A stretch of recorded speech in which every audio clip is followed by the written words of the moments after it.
శ్రీమాత్రై నమ. జయ గురు దత్తాత్రేయ నమ. ప్రధానంగా ఎవరి జీవితంలో అయినా ఒక వ్యక్తి, అది స్త్రీయా పురుషుడా ఎవరైనా సరే, వారి జీవితం అంతా ఆనందంగా సుఖ సంతోషాలతో హాయిగా ఉండాలన్నా, సంతానం కలగాలన్నా, సౌభాగ్యం ఉండాలన్నా కంపల్సరిగా వారి యొక్క జన్మజాతకంలో శుక్రగ్రహం యొక్క స్థితిని బట్టి, బలాన్ని బట్టి ఆధారపడి ఉంటుంది. అయితే ఈ శుక్రుడు మగవారి జీవితంలో భార్యాకారకుడు అవుతూ ఉంటాడు. అంటే ఎవరైనా అబ్బాయిల జాతకంలో శుక్రుడు మంచి ఉచ్చులో ఉండి బలంగా ఉంటే వారికి బాగా సౌందర్యవతి, ధనవంతురాలు, గుణవతి అయినటువంటి భార్య రావడం జరుగుతుంది. వివాహం తర్వాత వారి జీవితం చాలా సక్సెస్ఫుల్గా వెళ్ళడం జరుగుతుంటుంది.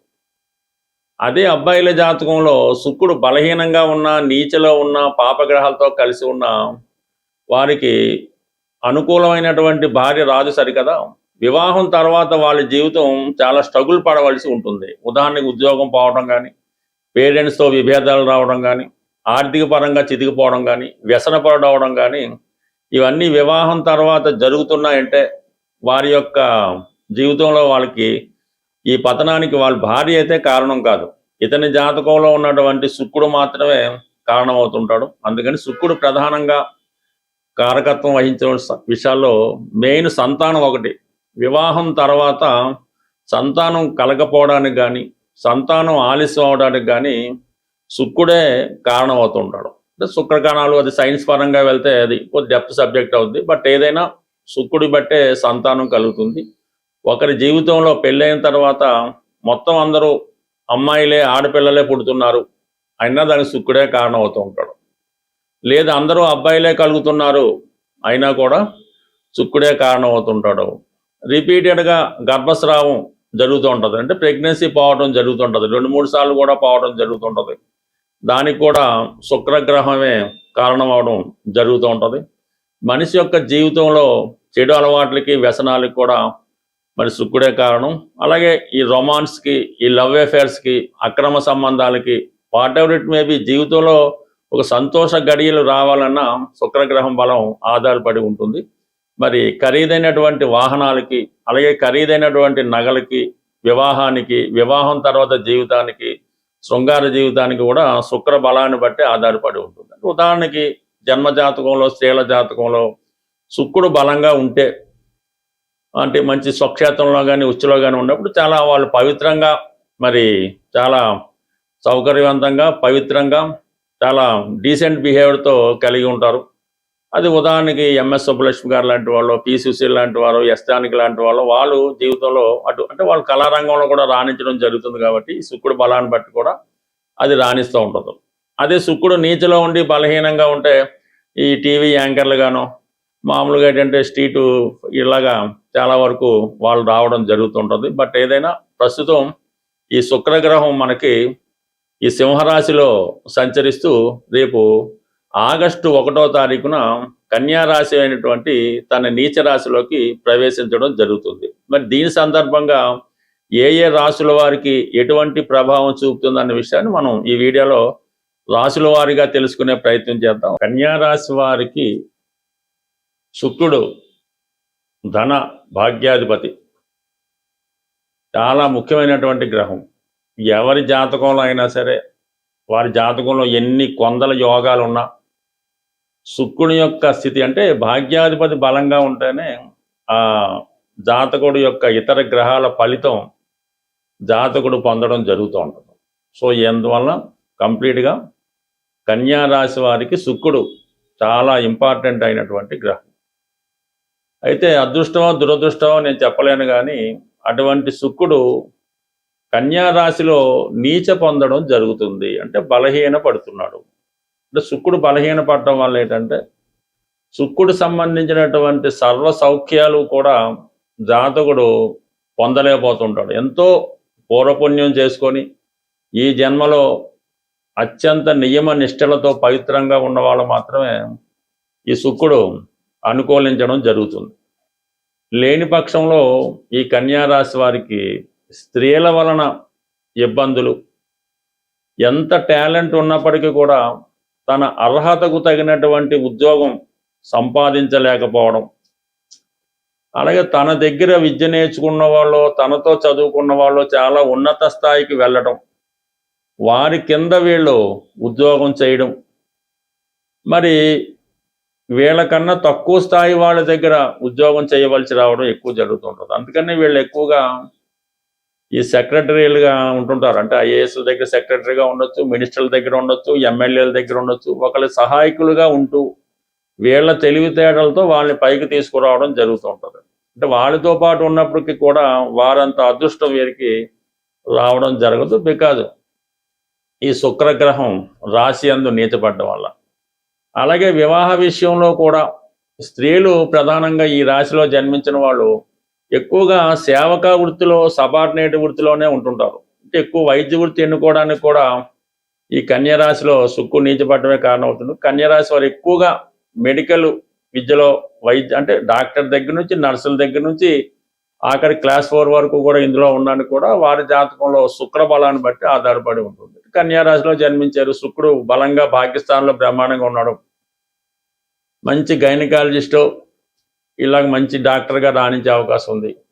అదే శుక్రుడు బలహీనంగా ఉన్నాడు, ఏదో ఒక నర్సుగానో ఆయాగానో ఇలా జరిగే అవకాశం ఉంది. బట్ ఏదైనా ప్రస్తుతం వ్యయస్థానంలో కేతుగ్రహంతో ఉన్నటువంటి శుక్రుడు విపరీతమైనటువంటి ఆర్థిక ఒత్తిడి ఈ రాశి వారి మీద ఆగస్టు 1వ తారీఖు వరకు ఉండడం జరుగుతుంది. ఆగస్టు 1 నుంచి రాశిలోకి శుక్రుడు ప్రవేశిస్తున్నాడు. సెప్టెంబర్ 2 వరకు సుమారు 1 నెల రోజుల పాటు తన సంచారంలో ఈ రాశి వారికి కొన్ని అదృష్టాలు కలగజేయడం జరుగుతుంది. అంటే నీచలో ఉన్నప్పటికీ కూడా స్త్రీలకి అనారోగ్యపరమైనటువంటి సమస్యలు ఎదురవుతూ ఉంటాయి. అలాగే కుటుంబ సభ్యులతో కానీ, తల్లిగారితో కానీ, అత్తగారితో కానీ, ఇతర స్త్రీలతో విభేదాలు రావడం జరుగుతుంటుంది. మీ యొక్క యాటిట్యూడు, మీ యొక్క ప్రవర్తన ఇతరులకు అంతగా నచ్చకపోవచ్చు, మీ భర్త గారికి కానీ, మీ పిల్లలకు కానీ, ఇతర కుటుంబానికి నచ్చకపోవచ్చు. కానీ మీరు ఎంచుకున్న మార్గమే కరెక్ట్ అని మీరు ఈ విధంగా మీ యొక్క వేషధారణలో కానీ, యాటిట్యూడ్లో కానీ, ప్రవర్తనలో కానీ వచ్చే మార్పు ఇతరులకు కొంత ఆశ్చర్యాన్ని కలిగించే అవకాశం ఉన్నది. ఇంకా ప్రధానంగా స్త్రీలకి, రాశిలో ఉన్నటువంటి స్త్రీలకి కొంతవరకు మీరు ఎంత విశ్రాంతి కోరుకుందామన్నా కూడా అది లభించకపోవడం, ఎక్కువ ఈ వర్క్ ఎక్కువ ఉంటుంది అన్నమాట. ఇంటి చాకిరీ అవ్వచ్చు, పిల్లల చాకిరీ, ఏదో పనితో చాలా సతమతం ఉంటారు. వ్యక్తిగత ఆరోగ్యం కోసం పట్టించుకోలేకపోతూ ఉంటారు. అలాగే ఏంటంటే మీ యొక్క ఆరోగ్య విషయంలో కూడా శ్రద్ధ లేకపోవడం. కానీ ఇంత కష్టపడ్డా కూడా మరి మీ యొక్క పెద్దవారి దగ్గర నుంచి సరైన తృప్తి పొందలేకపోతూ ఉంటారు. అయితే అదృష్టం ఏంటంటే ఈ కన్యా రాశిలో ఉన్నటువంటి శుక్రుడి పైన శని యొక్క దృష్టి, సప్తమ దృష్టి పడడం వల్ల కొంతవరకు ఉద్యోగ ప్రయత్నం చేస్తున్నటువంటి స్త్రీలకి ఉద్యోగ ప్రయత్నాలు ఫలిస్తాయి. ఆర్థిక పరంగా మీకు శుక్రుడికి లాభస్థానంలో గురుగ్రహ సంచారం జరుగుతుంది. ఈ 2 గ్రహాల ప్రభావం వల్ల ఏంటంటే కొన్ని సమస్యలు మీరు ఎదురైనప్పటికీ, అది అనారోగ్య సమస్య కావచ్చు, ఉద్యోగపరమైన ఇబ్బంది అవ్వచ్చు, ఏదన్నా ఒక అపవాదం అవ్వచ్చు, అపనింద అవ్వచ్చు, అది మీకు వచ్చినప్పటికి కూడా అవి నెమ్మదిగా సమసిపోయి చివరికి అంతా పరిసమాప్తమై చివరికి శుభం పలికే అవకాశం ఉంది. బట్ ఏదైనా ఈ కన్యా రాశి వారు కంపల్సరిగా ఈ నెలలో స్త్రీ దేవత ఆరాధన చేసుకుంటూ పవిత్రంగా భక్తి శ్రద్ధలతో ఉండడం వలన శుక్రుడు మీకు మరింత అభివృద్ధిని కలగజేసే అవకాశం ఉంటుంది. శుక్రగ్రహ పరిహారాలు అన్నవి చాలా సులభంగా చేసుకోవచ్చు. అంటే ఇంజనరల్గా శుక్రగ్రహానికి డైమండ్ ఉంగరం పెట్టుకోవడం, 6 ముఖాల రుద్రాక్ష ధరించడం, ఈ బొబ్బర్లు దానం చేయడం, ఇవన్నీ కూడా ప్రాథమికంగా ఉన్నటువంటి రెమెడీలు. ఇవి అందరికీ అన్ని విషయాల్లో కలిసి రాకపోవచ్చు. ఏదైనా శుక్రుడు మీకు మంచి ఫలితం ఇవ్వాలంటే ఫస్ట్ వ్యసనాలకి దూరంగా ఉండాలి. ఎటువంటి వ్యసనం కూడా జాతకుడిని శుక్రగ్రహం అనుగ్రహానికి కారణం అవుతూ ఉంటుంది. అది తాగుడు అవ్వచ్చు, పేకాట అవ్వచ్చు, వ్యభిచారం అవ్వచ్చు, మరేదైనా అవ్వచ్చు. ఇది కంప్లీట్గా మీరు వ్యసనాలకు దూరంగా ఉంటే ఆటోమేటిక్గా శుక్రగ్రహ అనుగ్రహం లభిస్తుంది. ఇది స్త్రీలకు కూడా వర్తిస్తుంది. స్త్రీలను గౌరవంగా చూడటం, ఏ స్త్రీ అయినా, చిన్న పాప అయినా, పెద్దమ్మ అయినా, తల్లి అయినా, తండ్రి అయినా, ఎవరినైనా సరే గౌరవప్రదంగా చూడవలసి ఉంటుంది, వాళ్ళని గౌరవించవలసి ఉంటుంది. వాళ్ళు ఏ పని చేయని కూడా మనకు అనవసరం, వాళ్ళని గౌరవించే మీరు కంపల్సరీగా శుక్రగ్రహ అనుగ్రహం పొందడం జరుగుతూ ఉంటుంది. అయితే చిన్న పరిహారం కూడా ఉంటుంది. అంటే మగవాడికి సహజంగా స్త్రీలను చూడడం అన్నది సహజంగా ఉంటుంది. మీరు ఏదన్నా చూడకూడని దృష్టితో ఒక స్త్రీని మీరు చూసినప్పుడు ఆ పాప పరిహారం నిమిత్తం మీరు ఆ స్త్రీ యొక్క పాదాలని చూసి, ఆ పాదాల వంక చూసి ఒకసారి మనసులో నమస్కారం చేసుకుంటే ఆ పాప ఫలితం మీకు పోవడం జరుగుతుంది. అలాగే ఇంట్లో మనకి పాడైపోయినటువంటి వస్తువులు, అంటే ఒక సంవత్సరంగా మనకు ఉపయోగం లేదు, పాడైపోయిన మోటార్ సైకిల్, ఇరిగిపోయిన కుర్చీలు, ఇరిగిపోయిన అద్దాలు, ఇటువంటి మనకు ఉపయోగం లేదు, ఒక సంవత్సరం పైగా దాన్ని మనం వాడడం లేదు అనుకున్నప్పుడు వాడిని ఎవరికన్నా డొనేట్ చేయడం అన్నది ఉత్తమమైన పని, ఏదైనా అవ్వచ్చు. దాని తర్వాత ఏంటంటే అద్దాలు, ఇంట్లో ఉన్నటువంటి అద్దాలు చాలా క్లియర్ కట్గా నీట్గా ఉండాలి. సాధ్యమైనంత వరకు పడక గదిలో, బాత్రూములో ఈ అద్దాలు, అంటే ముఖం చూసుకొని అద్దాలు లేకుండా ఉండడం మంచిది. మామూలు అద్దాలు అయితే ఓకే, గ్లాసెస్, పార్టిషన్ గ్లాసులు ఓకే. తర్వాత ఇంట్లో ప్రధానంగా పూజ గదిలో ఉంచవలసినవి అంటే మీ యొక్క బీరువాలో దక్షిణావృత శంఖం, చక్కగా మంచి దక్షిణావృత శంఖాన్ని పెట్టుకోవచ్చు. లక్ష్మీ గవలు, అవి విడివిడిగా ఉంచకూడదు. ఒక 8 గవలు ఒక ఎరుపు రంగు సిల్క్ క్లాత్లో మూటగట్టి పెట్టుకోవడం. అలాగే గోమతి చక్రాలు ఒక 8 మీ పూజా మందిరంలోనో క్యాష్ బాక్స్లోనో పెట్టుకోవడం వల్ల అనుకూలించే అవకాశం ఉంది. కంపల్సరిగా మీ పూజా మందిరంలో దేవుడి బల్ల దగ్గర మట్టితో అదే ఈ కుంకుమ భరణలు, చెక్కతో చేసిన కుంకుమ భరణలు ఒక 2 తీసుకోవాలి. ఒక కుంకుమ భరణ ఎప్పుడు కూడా ఇంట్లో ఉండకూడదు, 2 పక్క పక్కన ఉండడం మంచిది.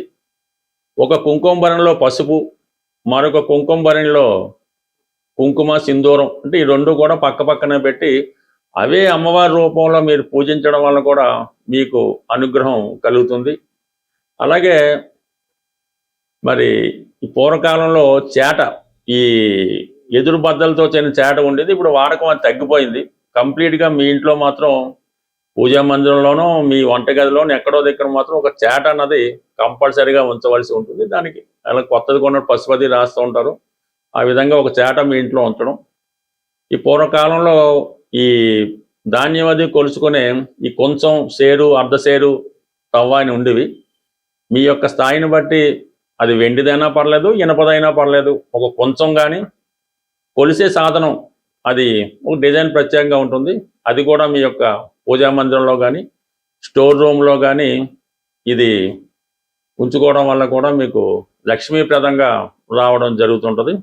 అయితే శుక్రవారం, శనివారం ఏం చేస్తుంటే ఈ ఇంట్లో ఎక్కువ స్టీల్ పాత్రలు వాడతాను. ఈ మధ్య తాగడానికి గ్లాసులు స్టీలే, ఇంట్లో కంచాలు స్టీలే ఉన్నాయి కాబట్టి కనీసం శుక్రవారం, శనివారం ఈ స్టీల్ పాత్రలను వాడటం పక్కన పెట్టి ఈ అరిటాకులో కానీ ఇస్త్రాకులో కానీ భోజనం చేయడం, తాగడానికి గ్లాసు వెండిది లేకపోతే కనీసం గాజు గ్లాస్ కానీ కేవలం మట్టి గ్లాస్ అయినా వాడటం వల్ల అవి లక్ష్మీప్రదంగా ఉండడం జరుగుతుంది. ఫైనల్గా బెస్ట్ రెమెడీ ఏంటంటే అది మీరు సంసారం చేసుకున్నటువంటి కుటుంబంలో కానీ వ్యాపార సంస్థలో కానీ ఏ సంస్థలో అయినా సరే మీరున్నటువంటి నివాస స్థలంలో ఈశాన్య భాగంలో మట్టి కుండతో పూజ అవ్వచ్చు, మట్టి కుండ అవ్వచ్చు, అది ఎండాకాలం చలికాలం పక్కన పెట్టి నిత్యం ఆ మట్టి కుండలో నీళ్లు నిల్వ చేసుకొని ఆ వాటర్ని మీరు వాడచ్చు.